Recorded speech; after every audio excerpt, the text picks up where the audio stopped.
하나님의 말씀은 요한복음 1장 1절에서 5절까지 우리 짧습니다. 우리 같이 봉독하도록 하겠습니다. 시작.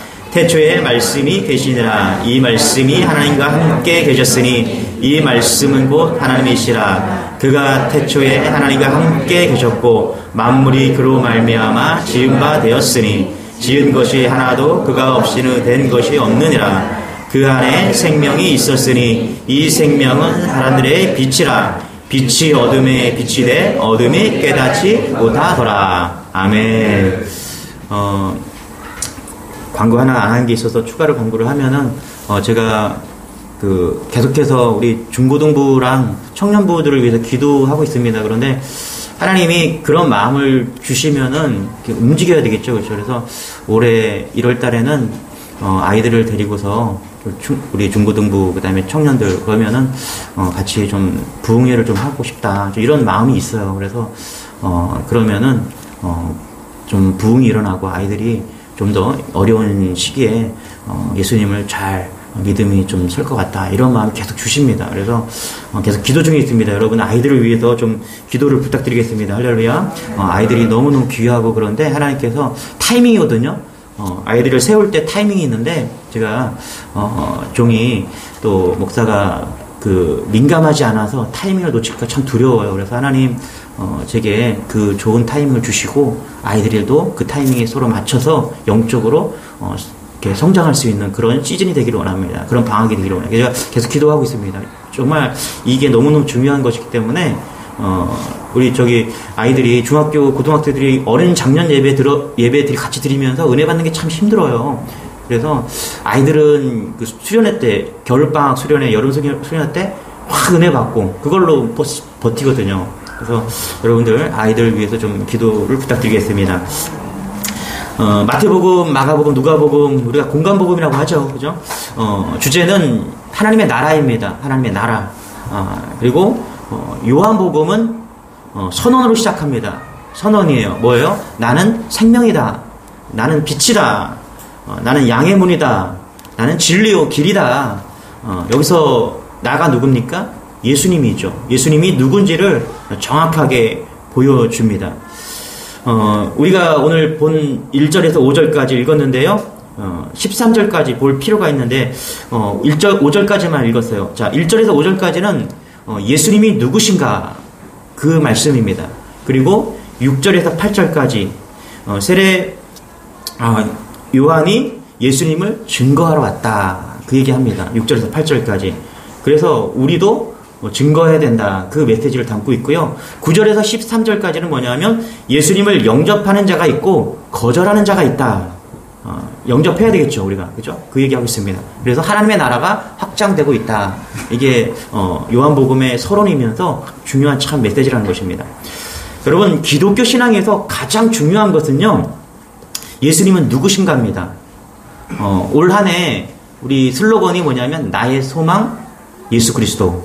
우리 같이 한번 따라해 볼까요? 시작. 나의 소망 예수 그리스도. 나의 소망 예수 그리스도. 예, 제가 우리 박영재 집사님 이쪽으로 좀 자리 한 장만 이렇게 제가 얼굴이 안 보이면은 여러분이 눈이 안 마주치면은 여러분들이 은혜를 못 받더라고요. 우리 윤유키 권찰님도 중간으로 멋있는 얼굴을 제가 좀 봐야 되겠어요. 감사합니다. 여러분 기독교가 가지고 있는 가장 핵심은요 예수님이 누구신가 깨닫는 거예요. 예수님이 누군가. 예수님과 3년 동안 함께했던 제자들이 진리를 가르침 받는 그 제자들이 있죠. 마지막 시간까지 제자들에게 물었던 가장 중요한 질문이 뭐냐 하면 예수님께서 내가 누구라고 생각하느냐. 예수님께서 제자들에게 마지막까지 했던 그 질문이 그거였다라는 거예요. 우리가 세계 4대 성인이라고 그러잖아요. 누굽니까? 예수님, 소크라테스, 공자, 석가모니 이렇게 얘기를 해요. 예수님이 비교할 분은 아니시죠. 4대 성인으로. 그런데 세상을 이렇게 비교한다는 거죠. 자, 그런데 비교가 안 돼요. 왜 안 되냐? 4대 성인으로 불리는 이유 중 예수님 빼고서 3인을 좀 칩시다. 이 3인, 소크라테스나 공자나 석가모니가 한 일이 뭐냐면 가르치러 왔어요. 뭘 가르치냐 하면은 어떻게 살아야 잘 사는 건가? 어떻게 착하게 살 건가? 어떻게 사람과의 관계를 잘 할 건가? 뭐 이렇게 가르치러 왔다라는 거예요. 그런데 왜 예수님은 성인이 아니라 구주이냐면요, 예수님은 뭘 가르치러 온 게 아니에요. 예수님은 가르치러 온 게 아니라 내가 누군지 알게 하시기 오신 거예요. 그래서 성경을 잘 보세요. 성경은 계속 가르치고 있지 않습니다. 성경은 내가 누구냐는 거예요. 그것을 계속 말씀하고 있는 거예요. 그래서 성경은 우리를 도덕적으로 살아라, 선하게 살아라, 부모님을 효도해라, 이런 것이 아니라 성경은 계속해서 예수님이 누구신가, 그것을 찾아가는 것을 말하고 있다는 것입니다. 왜 예수님이 중요합니까, 여러분? 예수님이 누구냐에 따라서 우리의 영혼이, 우리의 구원의 행방이 결정되기 때문이라는 것입니다. 그래서 베드로에게 물어요. 너는 나를 누구라 하느냐? 뭐라고 그럽니까? 주는 그리스도시요 살아계신 하나님의 아들이시다. 여러분, 그러고 이렇게 대답을 하니까 예수님이 정말 좋아하셨습니다. 예수님이 그토록 원하던 대답이었거든요. 그 한 가지 때문에 이 대답을 듣기 위해서 3년 동안 가르친 거예요. 잘 살게 가르친 게 아니죠. 내가 누구인가를. 요한복음 20장 31절에 이렇게 말합니다. 오직 이것을 기록함은 너희로 예수께서 하나님의 아들 그리스도이심을 믿게 하려 함이요 또 너희로 믿고 그 이름을 힘입어 생명을 얻게 하려 함이니라. 자, 요한복음을 기록한 목적이 있어요. 뭐라고요? 예수님이 누군지 알게 하기 위해서. 그래야 구원받을 수 있기 때문이라는 것입니다. 여러분, 믿음이 자라가기 위해서 두 가지 태도가 필요합니다. 첫 번째는 뭐냐면 성경을 알려고 하는 노력이 필요합니다. 여러분, 2022년도 성경을 많이 읽으시기 바랍니다. 성경을 통독하시고 묵상하시기 바랍니다. 성경을 말씀을 듣는 여러분 되시기 바랍니다. 그 자세가 너무너무 중요한 거예요. 그 태도가 너무너무 중요한 거예요. 그것이 우리가 사는 길이고요, 우리가 축복을 누리는 길임을 여러분 믿는 여러분 되시길 바랍니다. 1년에 365일이에요. 주일 예배 1시간 예배를 드려요. 설교는 30분 합니다. 기르면 35분. 그거 듣고 예수님을 알 수 있다? 그렇지 않습니다. 주일 예배를 드림으로써 감사합니다. 은혜가 됩니다. 그리고 또 감정도 북받쳐 오릅니다. 그래서 내가 주로 시인합니다. 그럼에도 불구하고 일주일에 30분 가지고는 쉽지 않은 게 현실이에요. 어렴풋이 예수님이 어떤 분인지 알 것 같아요. 그런데 실제로는 모르는 경우가 너무나 많아요. 그래서 여러분, 우리가 믿음을 갖기 원한다면요, 말씀을 이해하려고 노력해야 됩니다. 이게 성경이요, 하늘의 언어거든요.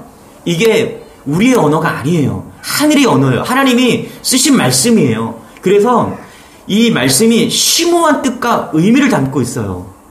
쉽게 읽혀지지가 않습니다. 목사인 저도 읽어도 계속해서 쉽게 의미를 파악하지 못할 때도 있어요. 또 우리가 읽는 이 개역 성경은 참 어렵습니다. 한자도 막 들어가 있어서. 그래서 이 성경이 문학적으로 볼 때 시가 있고요, 설명도 있고, 비유도 있고, 뭐 상징도 있고, 엄청난 장르들이 막 복합적으로 혼재되어 있습니다. 시를 읽었다가 설명문을 읽었다가 무슨 신화 같은 이야기를 또 읽었다가 막 왔다 갔다 합니다. 혼재되어 있는 책이 성경이에요. 자, 그렇다면 여러분, 우리가 한글만 읽는다고 해서 깊은 의미가 이해된다는 것 아니라는 거예요. 노력이 필요하겠습니다. 노력이. 여러분, 그렇지 않습니까? 인생의 가장 값진 진리를 찾는데 시간과 노력이 동반돼야 되는 것이죠. 그래서 여러분, 2022년도 뭐 여러 가지 계획을 세웠을 겁니다. 그런데 가장 중요한 계획은 뭐냐면 예배의 계획이에요. 말씀을 어떻게, 내가 하루에 어떻게 읽을 건가, 이 계획이 동반돼야 됩니다. 내가 하루 시작을 어떻게 할 것인가, 내가 그리스도인으로서, 믿는 자로서 어떻게 믿음을 지킬 것인가, 이 믿음이 서야 되는 거예요. 이런 노력이 필요한 거예요. 다른 거는 다 그 다음이에요. first. God first. 하나님이 먼저라는 거예요. 하나님이 먼저인 인생을 살 때 하나님은 우리의 인생을 책임져 주십니다. 이런 노력이 여러분에게 있기를 소망합니다.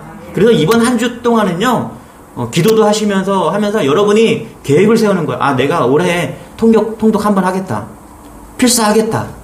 큐티 날마다 하겠다. 아니면 새벽 예배 말씀 무조건 부여잡겠다.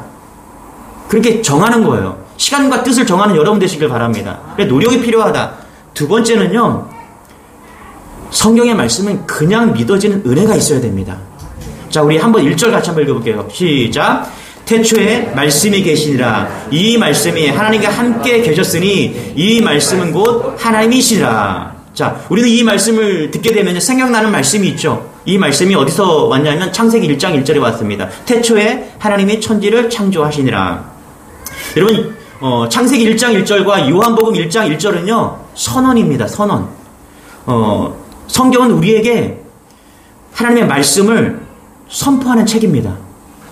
그러니까 설명하는 책이 아니라는 거예요. 선포하는 책이에요. 자, 우리가 살아가는 이 땅에서 태초에 무엇이 있었는가에 대한 논리적으로 한번 불가능하게 못 본다는 거예요. 논리적으로. 왜냐하면 태초에 무언가 있었다고 말하는 순간에, 자, 태초에 뭔가가 있었어요. 자, 그러면 그것을 거기에 있게 한 그 무엇은 무엇이냐, 또 이렇게 물을 수가 있는 거예요. 질문을 다시 받아야 하기 때문에 이 질문이 계속 반복되는 겁니다. 이해되세요? 태초에 뭐가 있었지? 그러면 그 태초에 뭐가 있게 하신 분이 누구야? 계속 반복이 되는 거예요. 그래서 논리를 따지고 들어가면요, 설명이 안 되는 부분이 너무나 많습니다. 논리로 다 몰라요. 그래서 여러분, 요한복음 1장 1절 읽었어요? 이게 선포이기 때문에 그냥 믿어지는 축복이 있기를 바랍니다. 그렇게 복이라는 거예요. 믿을 때 믿음이 자라나는 것, 믿으려고 할 때 믿게 되는 것, 이게 축복이라는 것입니다. 저는 저희 아들에게 너가 내 아들이지, 이 이야기를 합니다. 가끔씩. 아들 사랑해 하면서 넌 내 아들이야, 이렇게 얘기를 합니다. 그러면 그리고 너는 내가 너 아빠야, 이렇게 상기시켜줘요. 그런데 제가 그 얘기를 하면서 네가 내 아들이라는 것을 설명하지 않아요. 너 나랑 코를 닮았어, 너 쌍꺼풀이 있으니까 내 아들 맞아, 이렇게 설명하지 않아요. 여러분, 쌍꺼풀 있다고 다니엘이 제 아들이면은 쌍꺼풀 있는 아버지들은 다 다니엘 아버지가 될 수 있는 거예요. 그렇죠? 그러니까 아버지가 아들에게 너는 내 아들이야 라고 말하면서 설명하지 않는다는 거예요. 선언이에요. 선언. 선포라는 거예요. 그래서 그걸 그냥 믿으면 되는 거예요. 아들은. 그 아들이 의심하지 않겠죠. 제가 어렸을 때 저희 어머니가 저를 다리 밑에다 주워왔다고 그래갖고 어머니가 그 선언을 하셨어요. 여러분, 자녀들에게 이런 선언을 하지 마시기 바랍니다. 제가 엄마 말씀을 안 들었던 것 같아요. 그래서 엄마가 저에게 왜 그런 일이 벌어졌는가는 잘 모르겠는데, 어느 날 엄마가 다리 밑에서 저를 주워왔다 그래서 우리 그 마을에 다리가 있거든요. 비가 오는 날인데 제가 거기를 갔어요. 가갖고 엉엉 울었어요. 나를 여기서 주워왔다니. 내가 도대체 나는 어디서 태어난 걸까? 그 기억이 너무너무 생생한 거예요. 그러니까 순진했죠. 어린 마음에 순진해갖고 다리 밑에 가서 펑펑 울었던 그 기억이 지금도 생생합니다. 그 다리 밑에 가보니까 그때는 그 다리가 참 커 보였는데 지금은 왜 이렇게 작은지 그냥 짜끈한 다리인 거예요. 선언이에요. 여러분, 함부로 선언하지 마시기 바랍니다. 자녀들에게 이런 선언을 해요. 너는 내 아들이야. 이 선언하세요. 너는 내가 너를 사랑해. 내가 너를 사랑하는 아들아, 내가 사랑해. 이런 유머가 있더라고요. 아들이 아빠한테 와서 계속 그러는 거야. 아빠 나는 아빠 아들 맞아? 얘가 한 번에 와서 그래. 너 내 아들 맞아. 너 내 아들이야. 그리고 조금 있다가 또 아들이 또 와갖고 아빠, 나 아빠 아들 맞아?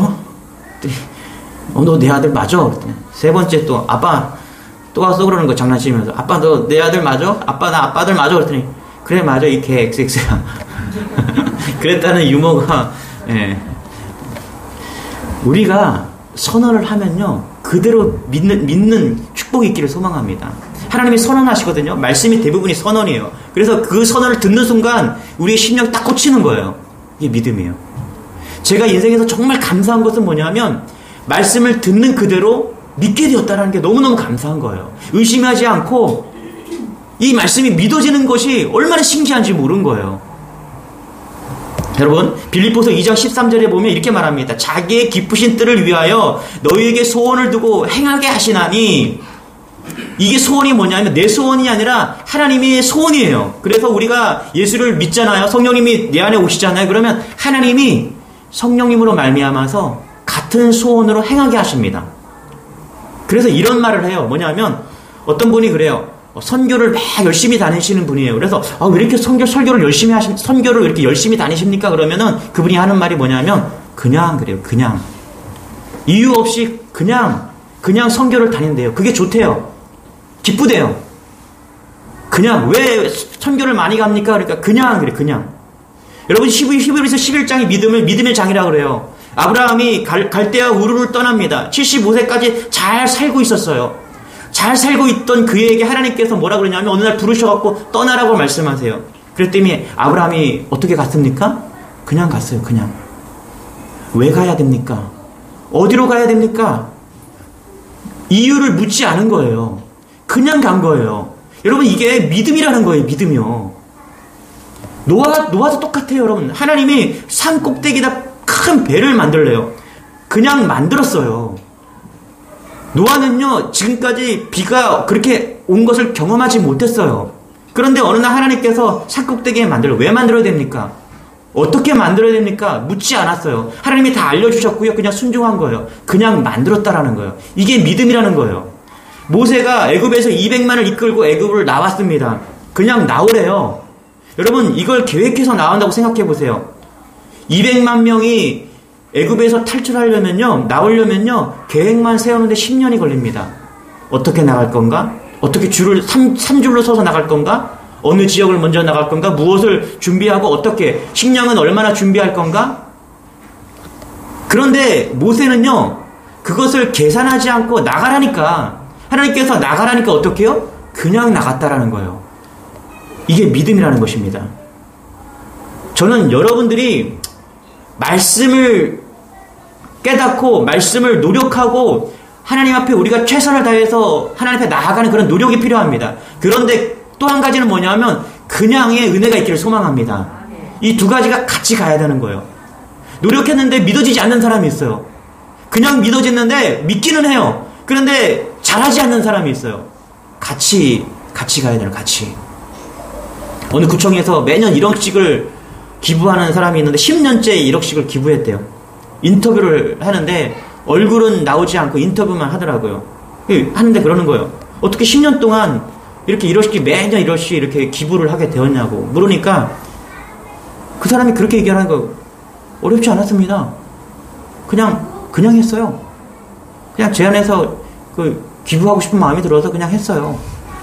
이렇게 어려운 시즌에 어떻게 기부를 할 수 있게 되었습니까? 사업이 좀 어렵습니다. 그런데 사업 어렵고 우리 여러 가지 상황 따지면 안 될 것 같아서 그냥 했어요. 그냥. 여러분 이게 믿음이라는 거예요. 그냥 하는 것에 그 백그라운드에는 뭐가 있냐면 신뢰가 있어요. 신뢰. 우리가 그냥 믿잖아요.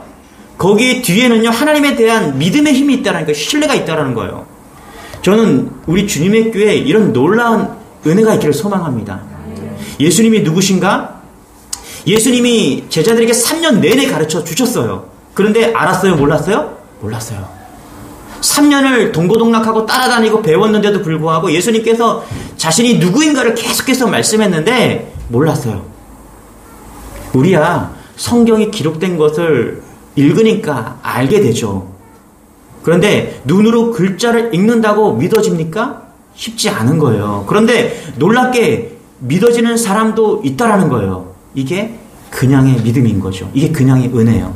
저는요 이 은혜가 정말 필요하다고 생각합니다. 이게 성령의 은혜예요. 성령이 우리 안에 오시면요 성령님이 우리에게 예수를 믿어지게 하는 놀라운 은혜가 있습니다.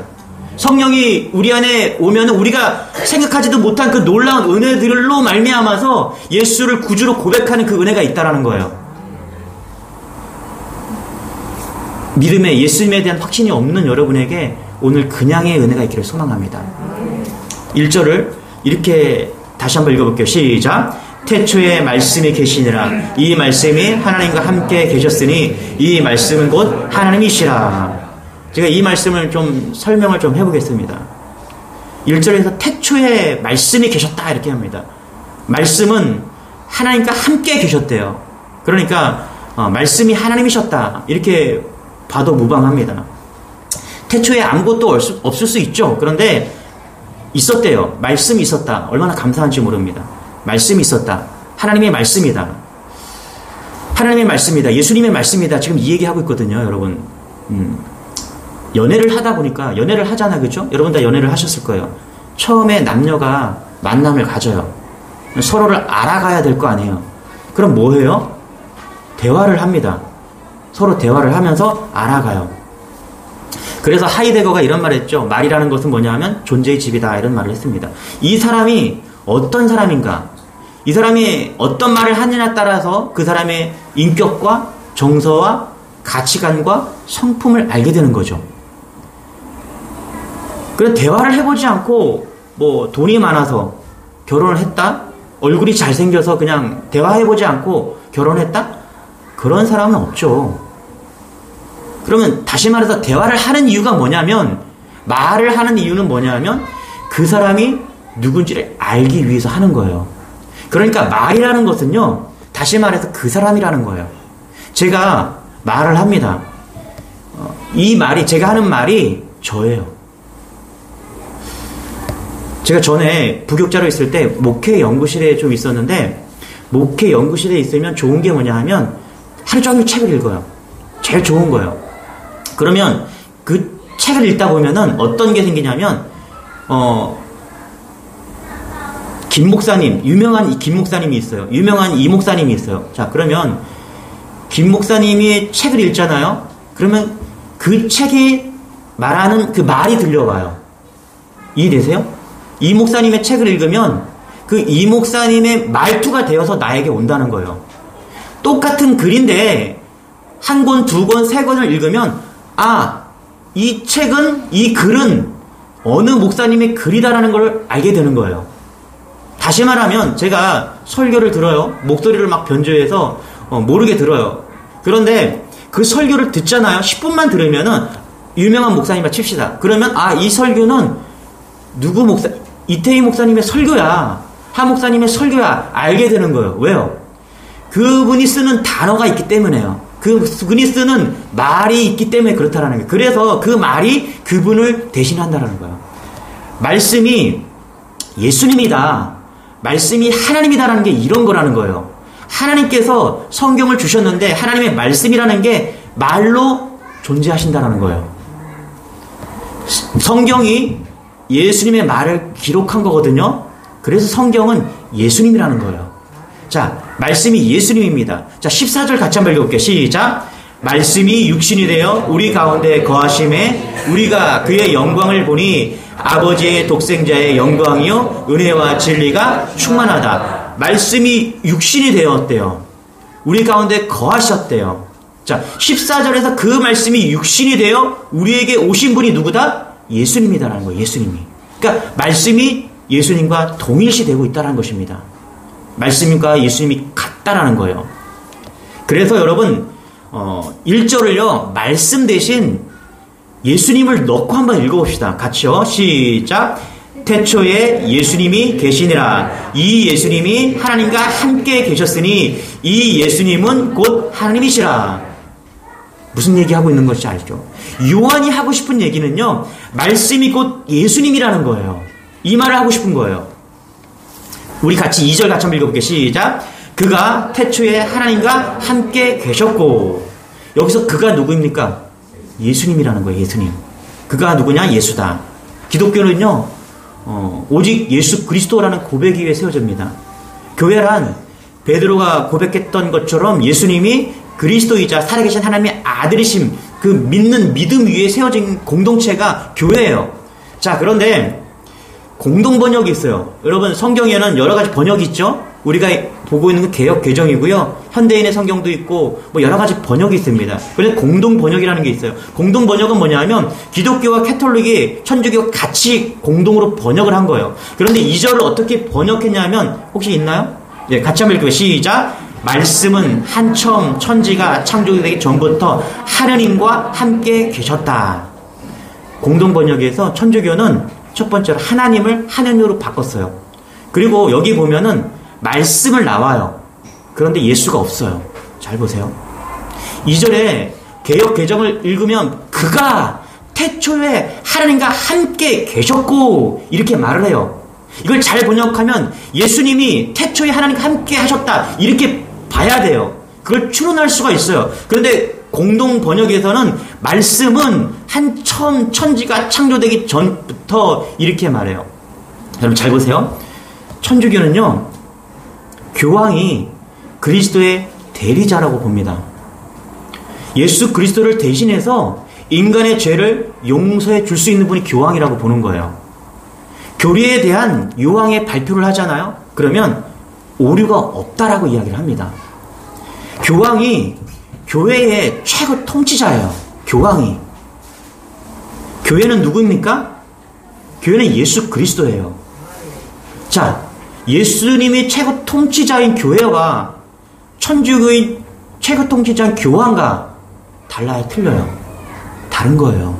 같을 수가 없는 거예요. 어떻게 같다라고 말을 합니까?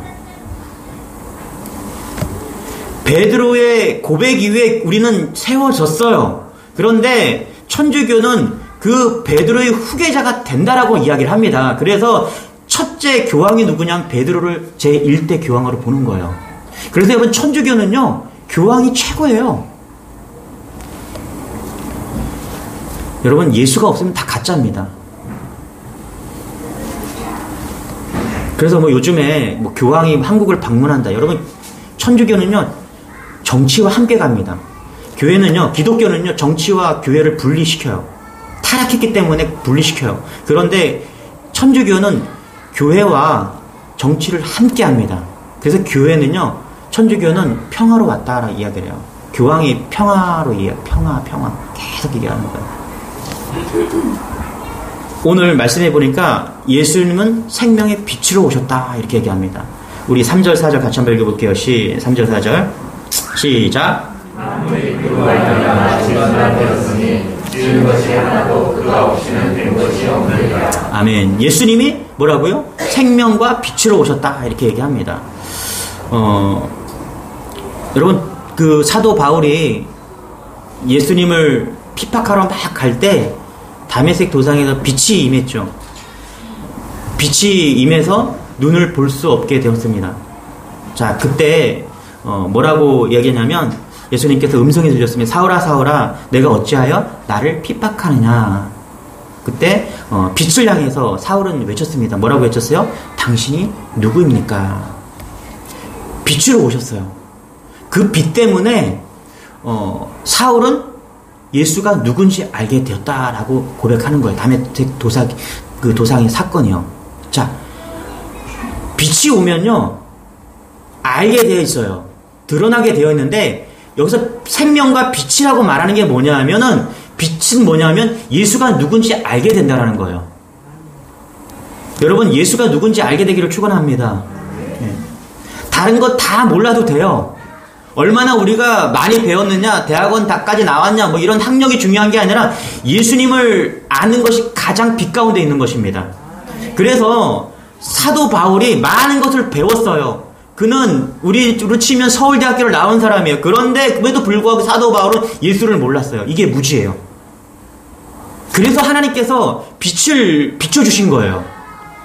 그러니까 여기서 빛과 어둠을 이야기하잖아요. 일반적으로 빛과 어둠을 이야기하는데 이 어둠이라는 것은 사도 바울에게 있는 그 어둠은 뭐냐면 무지예요. 무지.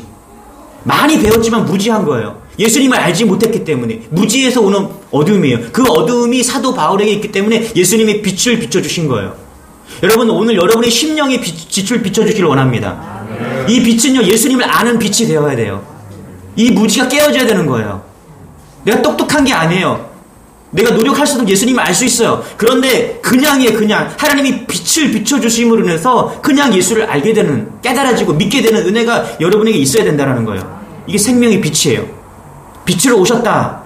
9절에 뭐라고 합니까? 같이 시작. 참빛 곧 세상에 와서 각 사람에게 비치는 빛이 있었나니. 계속해서 요한은 1장과 3장, 8장, 11장, 12절에서 내가 세상에 빛으로 왔나니. 이것을 계속 이야기하는 거예요. 그래서 여러분 빛이 있었다. 반대로 어둠이 있었다. 이 어둠의 가장 큰 어둠은 뭐냐면 무지라는 거예요. 무지. 예수님을 알지 못하는 무지라는 거예요. 여러분, 밤에 자다가 불을 탁 켜잖아요? 그러면 너무 어둠이 싫어요. 빛이 싫은 거예요. 자다가 불을 탁 켜면은 눈이 부시잖아요. 빛이 싫은 거예요. 그래서 빨리 불 끄라고 이야기를 합니다. 근데 이게 우리의 모습과 같다라는 거예요. 예수님이 우리 안에 딱 빛으로 오시잖아요? 그러면 그것을 거부하는 사람들이 있어요. 그래서 그냥 믿어지는 게 얼마나 큰 은혜인지 몰라요. 이 빛이 딱 예수님이 우리 안에 딱 오면요, 우리 안에 있는 모든 더러운 것과 어두움들이 다 드러나기 때문에 예수님이 오는 것을 원하지 않는 사람들이 있다라는 거예요. 여러분, 빛 가운데 나가시기 바랍니다. 빛 가운데 나갈 때 예수님을 만날 수가 있어요. 거룩하신 예수 그리스도를 만날 수 있고 그분과 동행할 수가 있는 거예요. 여러분, 많은 그리스도인들이 있어요. 예수님을 믿는다고 하는데 빛 가운데 나가지 않고 숨고 감추고 누르고 그렇게 사는 사람들이 얼마나 많습니까? 생명 가운데 나가시고 빛 가운데 나가시기 바랍니다.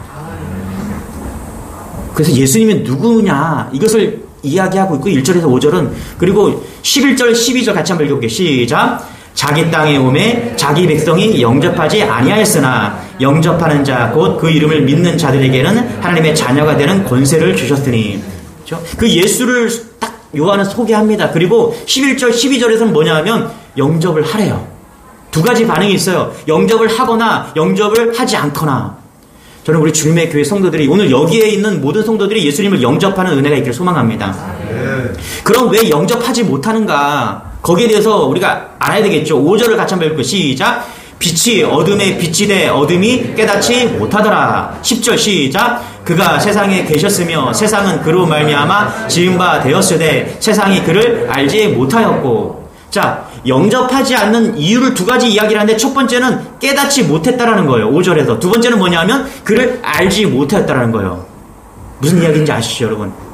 깨닫지 못하고 알지 못하기 때문에, 예수님인지 누군지 알지 못하기 때문에, 예수님이 누군지 깨닫지 못하기 때문에 영접하지 못한다라는 거예요. 그러니까 어떻게 살아야 되겠습니까? 깨닫기 위해서, 알기 위해서 살아가야 되겠죠. 그래서 여러분, 빛 가운데 산다는 것은 가치를 따라 살아가는 건데, 그 가치가 뭐냐 하면은 예수님을 알아가는 가치예요. 여러분, 사단은요, 우리가 7, 80, 뭐 강건해야 7, 80이죠, 그죠? 7, 80. 7, 80이 되어 가면서 끝을 준비하는 여러분 되시길 바랍니다. 그게 가장 지혜로운 거예요. 그게 가치 있는 삶이에요. 낭비하지 않는 것입니다. 그 키에르케고르가 했던 이야기인데, 도둑이 백화점에 들어갔어요. 근데 이 도둑이 참 특별한 도둑이에요. 물건을 훔치지 않았어요. 물건을 훔친 게 아니라 가격표를 바꿔버렸어요. 자, 100만원짜리가 있는데 10만원짜리로 바꿨어요. 그리고 그 백을, 10만원짜리 백을 들고, 원래는 100만원짜리죠. 10만원짜리 백을 들고 계산을 하고 유유히 나온다는 거예요. 그 가치를 바꾼다. 근데 이게요, 이 도둑이 그렇게 했는데, 이거 알아차리는데, 그 백화점이 이거를 알아차리는데 되게 오랜 시간이 걸렸다라는 거예요. 가치가 전도되었는데 그걸 몰랐다라는 거예요. 그리고 생각보다 큰 소란이 일어나지 않았대요. 백화점이 발칵 뒤집혀야 되는데 큰 소란이 일어나지 않았대요. 여러분, 100만원짜리 물건 하나 잃어버렸다고 생각해보세요. 그 점원이 물어야 될 거 아니겠어요? 그럼 큰 소동이 일어나는데 그렇게 일어나지 않았다는 거예요. 잘 보세요. 세상이요, 사단은 우리에게 계속 가치를 바꾸려고 합니다. 가치 바꾸는 싸움이에요. 돈의 가치가 더 세니까 신앙을 바꾸려고 해요. 행복의 가치를 추구해요. 믿음과 행복을 바꾸래요. 야, 행복 중요하잖아. 우리 인간이 볼 때 행복이 얼마나 중요해요. 바꾸라는 거. 가격 바꾸는 그 싸움을 하고 있는 게 마귀라는 것입니다. 여러분, 우리가 가치를 알면요, 예수님 앞에 나아갑니다. 가치를 알면 예수님을 알기 위해서 힘씁니다. 그 가치를 알 때 우리가 예수님을 영접하게 된다라는 거예요. 그러니까 이게 엄청난 축복인 거죠. 신분을 바꾸는 가치예요, 이게. 천국을 소유하는 가치예요. 이게 예수님이에요. 그 가치를 알 때 우리가 영접하는 은혜가 있다는 거예요. 그래서 여러분, 2022년도 예수님의 가치를 깨닫는 한 해가 되기를 바랍니다. 이거 가치 싸움이거든요. 여러분의 삶 가운데 여러분이 가지고 있는 2022년도의 목표와 가치들이 있어요. 그런데 그거 그래서 가장 중요한 가치가 뭐냐면 예수 그리스도의 가치라는 거예요. 그것을 알아가는 여러분 되시길 바랍니다.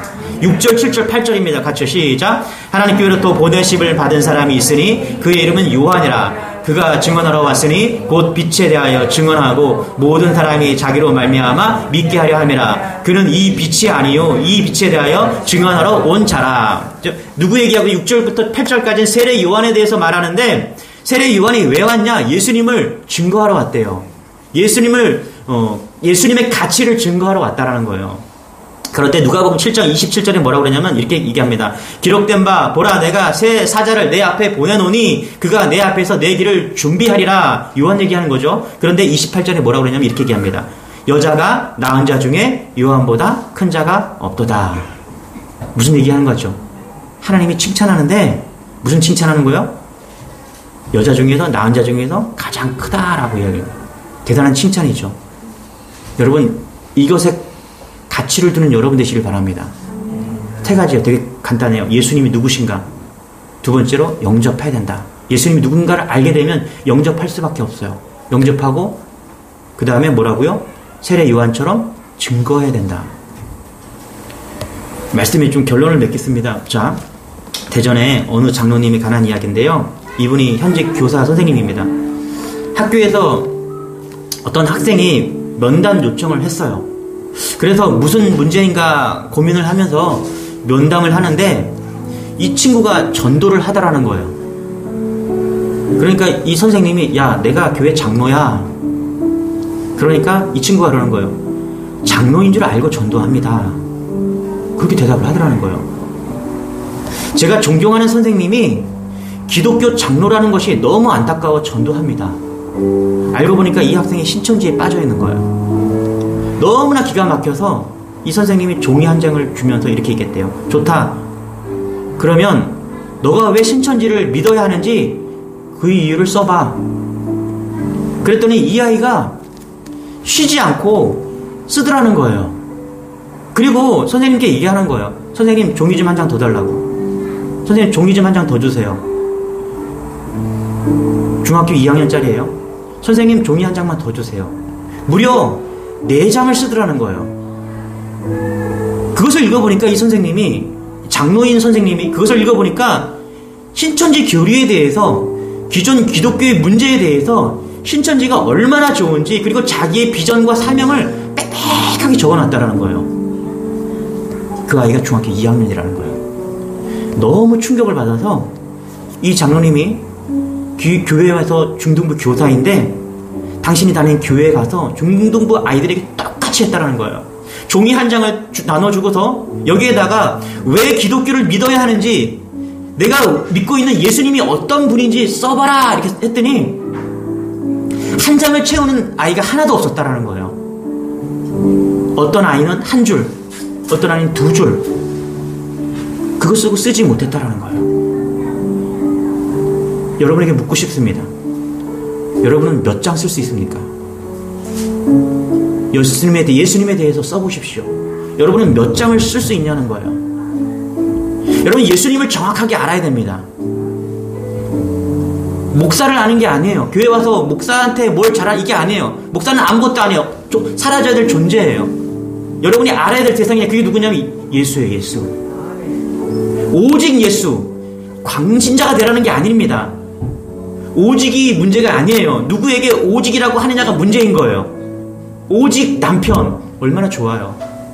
오직 아내 얼마나 좋습니까? 오직 예수님. 여러분 예수님께서 오직인 사람 말할 수 없이 복된 삶을 살게 하십니다. 하나님은요 우리에게 그저 하나님을 믿어요, 그저 예수님을 믿으세요 이렇게 말하지 않아요. 신명기 6장 4절에 이렇게 얘기합니다. 같이 한번 읽어볼게요. 시작.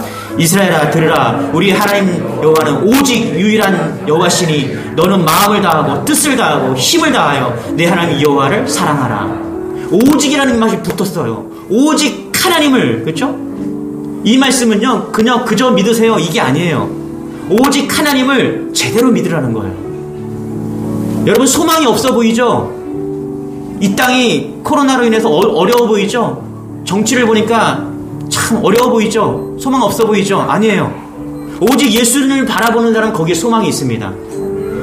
그 어느 때보다도 이 땅이 어렵고 그 더 힘들도록 내게 소망의 불이 비춰지는 거예요. 불이 언제 밝습니까? 여기에 이 라이트가 펴져 있어요. 촛불을 하나 탁 켜보세요. 밝게 느껴지지 않아요. 그런데 불을 꺼보세요. 불을 끄고 촛불을 하나 밝혀보세요. 그 빛이 얼마나 밝게 빛납니까? 그때 우리는 그 촛불 하나가 얼마나 밝은지를 알게 되는 거예요. 여러분, 저는 2022년도 진짜 소망을 발견한 여러분 되시길 바랍니다. 어두우면 어두울수록 촛불 하나의 그 빛이 얼마나 밝은지를 깨닫게 되듯이 이 세상이 어두워요. 그런데 예수를 붙잡으면, 예수님을 알아가면 그분이 어떤 분인지, 어떤 가치를 가지고 있는지 여러분은 분명히 알게 될 것입니다. 저와 여러분이 올 한 해도 부단히 예수님을 알아가는 노력이 있기를 소망합니다. 더 원하는 것은요, 그냥 믿어지고 그냥 예수님을 막 쫓아가는 그런 인생이 되기를 축원합니다. 그게 복이에요. 우리 주님의 교회가 그런 놀라운 복을 다 누리기를 축원합니다. 우리 자리에서 일어나서 찬양합니다. 예수를 나의 구주 삼고 고백하며 찬양하기